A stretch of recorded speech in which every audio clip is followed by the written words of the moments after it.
el Día de Todos los Santos. Usted se preguntará, ¿por qué? ¿De dónde vienen las tradiciones? Tradiciones que en algún momento hemos tenido también en Chile, otras que hemos ido incorporando desde el extranjero, que se recuerda de distintas maneras, y por eso nos acompaña la profe Jimena. ¿Cómo está? Bien, muchas gracias. Oiga, usted nos va a ayudar a entender también todas estas tradiciones que en todo el mundo se replican de distintas maneras y que con el mundo globalizado que tenemos también hemos ido incorporando a nuestras tradiciones chilenas. Pero que tienen hartos factores en común, ojo, Sí. tienen varios puntos de encuentro, ¿no? Sí, porque bueno, el tema de qué pasa después de que vivimos acá en esta existencia ha tenido una larga data. ¿Qué hacemos? ¿Cómo elaboramos el dolor? ¿Qué rituales hacemos? Todo eso tiene mucha historia, así que hay harto para conversar. Ahora, todos los santos. ¿Por qué todos los santos? ¿A qué se debe? ¿Dónde surge? ¿Dónde nace? ¿Hay un hito específico? Excelente pregunta, pues Rafa, Muy bien, llamas al Rafa, tiro. muy bien. Inmediatamente Sí, pues. entramos, pero con todo. ¿Eh? Efectivamente, hoy día es el Día de Todos los Santos. Ayer fue la víspera del Día de Todos los Santos, All Hallows Eve. De ahí viene la palabra Halloween. Halloween. Entonces, vamos a ir, porque son ya por lo menos como 4.000 años de historia hasta donde llegamos hoy día. ¿Qué es lo que va a pasar? Este Día de los Santos surge originalmente en el contexto del desarrollo del cristianismo en las persecuciones, ¿ya? Entonces, por esos santos, porque aquí no todos somos muy santos, ¿no es cierto? Entonces, ¿Ya? se conmemoraba a estos santos que habían perdido la vida por esta causa. Esta era una fecha que estaba en otro calendario, mayo, junio, se fue corriendo, Ya. pero cuando se expande el cristianismo, entonces llega a estas otras latitudes y ¿cómo lo hacen ahí las autoridades de la época? Dicen, vamos a resignificar esto del año nuevo celta, qué sé yo, y entonces lo enrocan con el 31 y pasa al 1. Ahora, un pequeño detalle, nosotros tenemos solo este feriado, pero en el resto de América Latina tienen el 2, incluso hasta el 5 de noviembre, porque se va entonces recordando a los que fallecieron, porque técnicamente el día de hoy, en el modo original, era para los santos de la Iglesia Católica Romana. Y luego el 2, si tú ves en el calendario, dice de los fieles difuntos, es decir, Sí. los que no le alcanzó, así como que les costó un poquito más llegar, y de ahí entonces lo recordamos. Pero bueno, ya era demasiado, entonces se trasladó al 1 de noviembre. Eso es como muy en Oiga, breve. profe, acá en Latinoamérica quizá uno de los países donde más se celebra y uno ha visto esta celebración con alegría, con colores, con estas catrinas que le Sí, llaman, sí. México. Sí, Ellos tienen una tradición súper grande que además encanta a muchas personas del extranjero. eso estaba Sí. estudiando y bueno, uno que ya ha vivido un poco más de historia en su vida, ¿no es cierto? Es muy interesante que cómo la globalización nos trajo estas nuevas tradiciones, Sí. porque los rituales funerarios han existido desde siempre, pero interesante que la muerte, hasta digamos mediados del siglo XX, pasó a ser algo privado.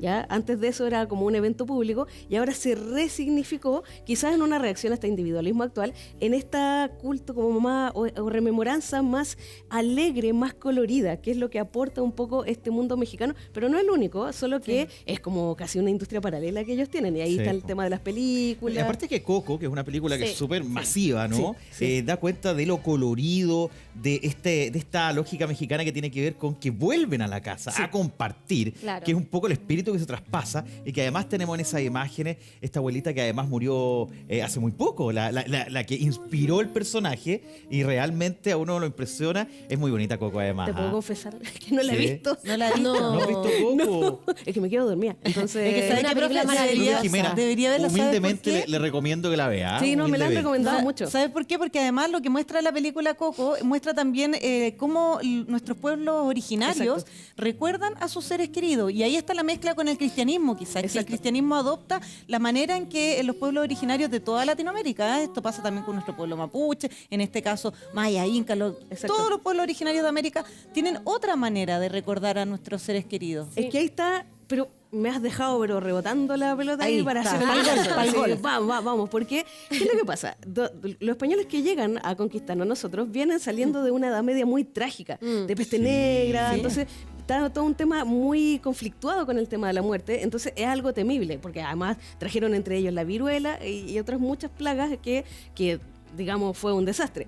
Pero en acá los habitantes originarios tenían otra forma de enfrentarse a esto y precisamente se produce este fenómeno de sincretismo con los pueblos aztecas, los mexicas y también en parte aquí en Chile no pasa tanto porque el desarrollo cultural era diferente, pero sí, ahí es donde se produce este fenómeno de sincretismo en donde tomo lo que traen ellos, pero también incorporo lo mío y se provoca este producto Profe Jimena, cultural fascinante. ¿sincretismo dijo? Sincretismo. Yo Ya, siempre estoy po. atento, ¿no? Sí, sí. Materia del colegio, por Sí. Rafa, No, cuarto pero básico. para entenderlo bien, sincretismo, ¿qué significan? Porque estamos viendo las imágenes de Coco, hay todo un recuerdo en México, está esto colorido también, y por eso, profe Jimena, ¿sabe qué?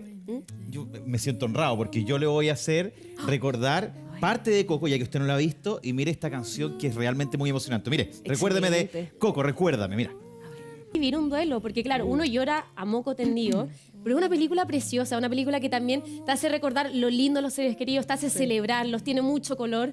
De verdad, profe Jimé, tiene que verla, es preciosa. Ya. Y también la importancia de recordar a quienes ya no están, porque así permanecen vivos nuestros corazones. Esa es una temática súper importante en esta película. Y es un poco mi trabajo, porque al final del día, los que estudiamos y hacemos historia, traemos a la memoria, porque mucho de quienes somos, de qué es lo que creemos, lo que pensamos, el país que vamos construyendo, se debe a la construcción de la memoria. Y entonces, ¿cómo nos vamos relacionando con los que nos antecedieron? Y más aún si son tus familiares. Entonces, ¿te gustó? Sí. ¿Sí? Me sentí que se me oxidó el corazón un poquito. Oiga, profe. Qué simbólica la canción, muy cortita, que bueno, al tiro uno sabe que está hablando, hay toda una significación y además muchos colores, una historia tremenda la de Coco. En Coco uno ve mucho las calaveras, que también para nosotros anteriormente eran como sinónimo de cosas de terror, de cosas que daban miedo, pero acá las vemos coloridas, con flores, adornadas, que es parte también de la cultura mexicana que se traspasa a esta película. Por eso nos llama la atención, pero ¿en qué consiste? Bueno, evidentemente lo más sencillo que nosotros podemos referir es que es parte de la anatomía del cuerpo humano. Y también tenemos esta relación bien dual con el tema de la calavera, porque anoche era como, uy, qué susto. Claro. Y ideas como, oh, es mi pariente. Cómo cambia. Y también con el amanecer, es como interesante cómo te cambia el ánimo el amanecer. Entonces, efectivamente, lo que nos va a recordar la famosa Catrina, que esto tiene toda una historia aparte, ¿no es cierto?, cómo se fue generando, es que precisamente no ha dejado de ser una persona, solo que está en otro plano que tú no necesariamente lo entiendes o estás tan conectado. Entonces, claro, es como biológicamente hablando, lo más básico que puede llegar, y de ahí tú lo vacías y le pones entonces tus recuerdos. ¿Pero entonces, de dónde vienen las Catrinas? Bueno, a ver, los mexicas tenían también esta relación bien dual, porque cuando era su enemigo no te trataban muy bien, ¿no es cierto? Había todo un tema de los sacrificios, y efectivamente, que pasa mucho en la historia de la humanidad, se va generando este tema con las reliquias. Oye, llegaron las chiquillas aquí, ¿no es cierto? Y se van a empezar a tomar esto de las calaveras y todo eso, y se va a ir decorando. Hay un artista bastante famoso, ¿no es cierto? Y que se va entonces a generar esto que ya no me da tanto miedo, que yo me puedo vincular de otra manera distinta. Con la muerte, más Con la que muerte, nada, porque al final, bueno, hay todo también otro tema paralelo al culto a la muerte, Eso, ¿no es cierto? lo encontramos tan ajeno a la muerte y algo tan natural, y esta es la forma entonces que encontraron en México de vincularse, de hacerla más cercana, más amable quizás también, ¿o no? Es que la muerte es un tema complicado en la historia social de Occidente y de Oriente. Produce un quiebre. Bueno, a mí me pasó que tuve una experiencia con mi hija mayor que estuvo en riesgo vital, y de verdad uno se cuestiona todo. O sea, yo la miro ahora y es como, qué rico que está acá, no me hubiera imaginado. Entonces, imagínate que no hubiera sobrevivido. Yo cómo me vinculo con ella, cómo la recuerdo. Entonces, por eso estos productos culturales, estos insumos que van sucediendo con la historia social, con las sociedades, van provocando esto. Porque, por ejemplo, nosotros estamos acá en Occidente, que separa un poco cuerpo, mente, espíritu, la trascendencia. Pero, por ejemplo, en Oriente, que tienen otra cosmovisión, ellos son panteístas, que significa que en todo puede estar la esencia de las cosas. Entonces, no necesitan representarlo tan así. En cambio, nosotros, con este lado del mundo, necesitamos verlo de manera concreta, más por eso física. nos gusta eso. Somos más Profe concretos. Jimena, los colores, porque a ver, uno lo ve y todavía se nos hace muy propio de México esto, Sí. Lo vamos adoptando, lo vemos en esta película de Coco, que realmente me parece que ahí logra, incluso para los niños, toda la familia, entender esto, que es muy complicado, usted lo decía, pero en esas figuras, las Catrinas, en esta decoración, ¿cómo los colores empiezan a incorporarse como algo habitual? Claro. Que es algo que para uno, hasta ahora, por lo menos todavía es súper lejano, siendo que estamos en la misma parte del mundo. Uno relaciona la muerte con el color negro, o el claro. Si uno va a un luto, funeral acá. vestido de color, como que la gente se no, espanta. sí. Pero el negro también es parte de una importación cultural, porque si tú separas un poco, cuando llegó Occidente, cuando estaban antes, eran otros colores, por ejemplo, lo mismo para el matrimonio. Claro. Pero ¿qué pasa acá? Retrocedamos un poco el carrete hacia atrás. Los colores vivos, ahora nosotros tenemos factoría, ¿no es cierto? Y es muy fácil tenerlo, ¿no es cierto? Pero en la época que empiezan a desarrollarse, estamos hablando de siglos atrás, era muy difícil. por lo tanto eran cosas lujosas y cosas extraordinarias. Ah. Entonces, como estamos buscando resignificarlo, por lo tanto lo mostramos con colores, primero homenajeando, ¿no es cierto? Porque es muy difícil, sobre todo el rojo, todos estos colores como así, sobre todo esta, por ejemplo. El azul, como tonos más difíciles de conseguir en la naturaleza. Entonces, usamos los mejores elementos y los más difíciles Y también. hoy día como que hablamos con más propiedad de celebrar el Día de Todos los Santos, porque antes era como homenajear, recordar, celebrar era como un poco fuerte. Pero tú decías, parece que en México lo celebran más de un día. Nosotros acá Sí. es como 31 primero, Sí. pero allá se extienden un poquito más, Hacen incluso hasta el carnaval, 2, ¿no? Sí, sí, sí. De hecho, dicen que el 2 parece como que la gente dice que salen tú lo decías, salen a pasear los muertos que todavía no llegaron, no alcanzaron a llegar Claro, a destino. Claro, es muy largo, estaba averiguando y de hecho se va extendiendo. Me parece que este viernes se incorporó también a las mascotas y también Ya. se le hicieron sus altares, sus catrinillos, así, porque es una cultura que tiene otra relación muy diferente a la nuestra y bueno, ahora está llegando, pero yo me acuerdo que estaba reconstruyendo, pasaba no algo tan colorido en los campos chilenos. ¿Te acuerdas cuando, por ejemplo, que Violeta Parra hace esta canción El Angelito? El rin, Sí. rin del ¿Te angelito. acuerdas? Porque era mucho más comunitario y era como Claro. estaba ahí, ¿no es cierto?, el cadáver, el fallecido, y se hacía una comida, y como que se trataba de paliar el dolor a través del buen recuerdo. En cambio, acá en México ya es una cuestión Sí. impresionante. Es distinto y extenso. Sí. Eso en México es muy llamativo, los colores y todo. En Bolivia, Sí. al mediodía recién empiezan a hacer, es una suerte de visita Sí. que hace quien ya partió. Todavía y no lo hace al parte. mediodía porque esa tradición, ahí estamos viendo algunos registros, pero a mí me llama la atención esto de que sea tan establecido que sea al mediodía cuando visitan quienes ya partieron a las personas que quedamos acá. Claro, porque si tú ves ahí donde están y pones en contexto, son sociedades agrarias. Por lo tanto, tienen que caminar más. Se demoran más. Pero claro, es que todo esto tiene tradiciones así, la historia. Entonces ahí tú pones el foco, porque claro, ahora uno toma el auto, va al cementerio, ¿no es cierto? Y, bueno, también se toma su tiempo, pero no tanto como ese. Es un Entonces, peregrinaje, claro, básicamente. peregrinaje. Entonces son sociedades que también rememoran tiempos agrícolas distintos. Oiga, profe, bonito ver cómo también las tradiciones de los pueblos originarios, en el caso de México, también se mezclaron con el cristianismo, con este tema de la conquista española y todo.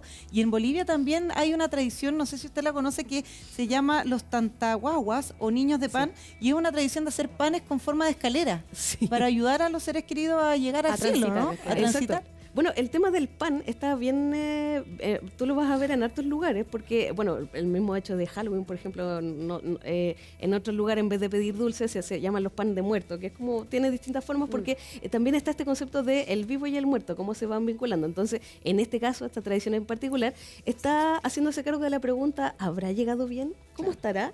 Entonces, como que le tendemos una ayudita. Eso es lo que está pensando la tradición o las personas que lo hacen. Entonces, como no estoy seguro o como hay algún lugar a dudas por X motivo, entonces hacemos este pan especial. Ahora, siempre está esa situación de creer que nos vienen a visitar, primero que todo. Siempre también estableciendo una vía paralela Sí. o una etapa paralela, Sí, ¿no? sí. Eso es común, México, Bolivia, vamos a ir a otros países, pero se va repitiendo ese patrón. Porque es una pregunta cultural muy instalada, muy instalada. En realidad, yo creo que no existe cultura que no se haga esta pregunta: ¿qué pasa cuando yo dejé de ver a esta persona? ¿Qué pasa con ella? ¿Existirá tal cosa como el alma, el cielo, el infierno, el purgatorio? En el fondo son las preguntas trascendentes que se hace cargo la sociedad. Entonces, las respuestas que se van dando se enmarcan en su contexto, en las culturas que van confluyendo, en los elementos que tengo, porque, por ejemplo, si tú ves ahí, esas preparaciones son distintas a donde otros podemos ir. Y a uno que otro elemento común. Y hay este elemento unificador que va a provocar, que a propósito me preguntaste y no te respondí, el sincretismo, es decir, esta mezcla cultural va a ir mostrando el resultado que se da. Pensando, comen caracoles, se le llaman churos. ¿Por qué esta tradición? ¿Por qué se llega? Porque muchas veces, y ahí vemos algunas imágenes, que se come algo, se le deja sí. Una torta, un pastel, pero caracoles que se llaman churos en Ecuador, mira. Claro, porque el producto que tienen. Es como también, es como que nosotros cuando tenemos nuestra celebración, te ofrecemos lo que tenemos y rico. Y eso Entonces, es bueno, o sea, el churo es como algo que uno prepara y Claro. es como algo, no sé si de lujo es la palabra, pero es una preparación ocasión extraordinaria, para una ocasión especial. Claro, porque en el fondo recoge justamente lo que ustedes decían, conmemoramos, traemos a la memoria con calidez. De hecho, me acordaba esta famosa palabra apapachar, que viene del mundo de los pueblos originarios, que significa abrazar con el alma. Entonces es un momento de apapacho, de apapachar a nuestro recuerdo y a nosotros mismos. Mira, y comiendo caracoles en Ecuador. Hay Sí. tradiciones que se traspasan, esto de llevar comida, de quizás compartir un tiempo con la familia. Hay muchas familias acá en Chile que también hacen eso, que se llevan un picnic y pasan toda la tarde claro, junto a la tumba de su ser querido recordando esos momentos. Es parte también de lo que nos ha ido quedando de estas tradiciones de tratar de llevarle cositas ricas y todo eso. Claro, y también bueno, esa tradición que tú decías se daba, yo me acuerdo, era el típico reportaje de las noticias, ¿no es cierto? Como en esta fecha, pero también se ha ido traspasando, por ejemplo, Año Nuevo. ¿Y por qué es la verdad. comida? ¿Por qué la comida? Porque es una instancia, pero primarísima, de socialización en nuestras sociedades. Entonces, claro, el que está ahí no lo va a comer, pero en el fondo nosotros que sí estamos acá, y es una forma de compartir, de recordar, de reconfortarse y de pasar este tiempo. Yo no recuerdo haberlo hecho, pero sí En haber muchas visto muchas familias, veces sí. eso. En Filipinas hacen algo similar, pasan una velada, vamos a ver imágenes también como lo pasan en Filipinas, donde las familias van y hacen una velada con su ser querido, y eso es algo que uno podría pensar es como de este lado del continente, pero lo vemos alrededor de todo el mundo. Sí, sí. Bueno, en Filipinas también, que a mí también me llamó la atención haciendo ¿Sí? la investigación. Es como, uy, pero ¿en qué momento nos conectamos? Y claro, así como, sí. está. Y también, bueno, la vela también podemos hacer Claro. todo Tienen mucho tema con las velas Sí, ellos, sí, que sí. si no pueden ir incluso lo ponen en la su casa. casa. ¿Por qué? ¿Qué pasa con Bueno, la vela? vela, como en general en el rito funerario, tiene que ver con, recordemos que saquemos toda esta tecnología de iluminación, porque todo esto son tradiciones milenarias, entonces era el aparato de iluminación, entonces implica disipar la oscuridad evidente y también la otra oscuridad, la duda, la incertidumbre. Entonces ahí el tema de las veladas o velatones, si te fijas, es bastante encontrable en muchas culturas. Es bien mundial, Sí, digamos, ¿no? sí. Parece que en todas partes, independiente de donde se esté, la vela y esa luz que tú decías, profesora Jimena, cuando se produce en este momento de oscuridad natural, digamos, como que ahí empieza a mostrar, algunos lo relacionan con el alma, con Sí. el espíritu, Sí. eso de iluminar, Exacto. está tan instalado, ¿cierto? Es que mira, hagan el experimento. Bueno, ahora que viene la temporada estival y no sé qué, váyanse a donde no hay nada de luz eléctrica. Y generalmente imagínate una noche sin luna. Ah. Es una oscuridad que de verdad uno lo conmueve, po. O cuando hay luna. Es como, uy, en mi caso, como vivo en Valparaíso, a veces la luna marca camino en el horizonte. Sí, claro. Qué bonito se ve, entonces ahí también hay todo un tema. Pero si no estuviera eso, y desmonta linternas, todos los aparatos que te ayuden, da susto, po. Mucho Es susto. verdad. Tú te sientes mínimo. Entonces, la vela, que es un símbolo que ha estado muy, muy presente en la historia de la humanidad, mucho antes que cualquier otro medio de iluminación, bueno, excepto el fuego ya, el palito, Sí, claro. pero más encima es permanente, tiene su tiempo y alumbra, po. Entonces, ahí tiene una utilidad práctica y una utilidad simbólica en cuanto a que me ayuda también a lidiar con la incertidumbre. Y encontrar el camino Qué en medio de la tremendo. oscuridad. Po. Sí. Ilumina la vela para encontrar ese camino. Claro, porque la luna tú no la llevas, po. No, Tú pues. sigues está ahí. el camino que te marca, en cambio la Profe, vela sí. vamos